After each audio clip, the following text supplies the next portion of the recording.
घर जूं छितियूं तो मथे कराई केॾी महिल पन्नीअ में बीठो ई कोडर जी हण हणा ॿियो को कमु न अथई। ॻाल्हाइण ॻाल्हि इहा आहे त एहतियात चवंदा आहिनि त अधु इलाज आहे। अॼु सिंधु दरिया में आला सतह जे पाणीअ जो रेलो गुडूअ वटां सिंध में दाख़िल थी रहियो आहे। ख़बर मूजिबि अॼु खां 10 लख क्यूसिक पाणी गुज़रंदो। तूं घबरा न पंहिंजो घर मथे आहे।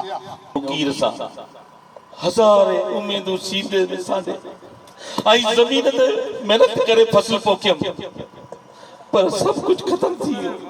पर थोरो न सी अकल खां कमु वठूं आहे। चार चङनि जूं ॻाल्हियूं ॿुधी उन ते अमल कयूं आहे। जेके इदारे वारा अची असांखे बरसातुनि खां ॿोॾ खां बचण जा उपाय ॿुधाया असां उन ते हिन साल अमल कयोसीं। हाणे रालण वारनि जा घर मथे ठहियल आहिनि, छतियूं ठीकु ठाक लिबियल आहिनि।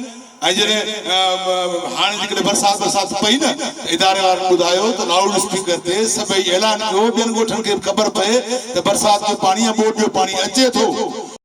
न्यूज़ जो सिंध खे सलाम। पीनू नारी जे आवाज़ सां स्टाफ रिपोर्ट मुताबिक़ आज़ाद थिएटर ग्रुप सिंध पारां हिकु आलमी सतह जी NGO मॉनिटर्स जे तावन सां सागड़ ज़िले जे मुख़्तलिफ़ इलाइक़नि में कुदरती गैर कुदरती आफ़तुनि जहिड़ोक बरसाति ॿोॾनि तूफ़ाननि ॾुकार जी सूरत हाल माकड़ जी तबाही करोना नमूनिया मलेरिया डेंगी जहिड़ियुनि तबाही आणींदड़ बीमारियुनि ऐं उन्हनि जे नुक़साननि खे कंट्रोल करण जे हवाले सां ॻोठाणनि खे ॼाण मुहैया करण लाइ इस्लाही ऐं मालूमाती थिएटर पेश कया विया।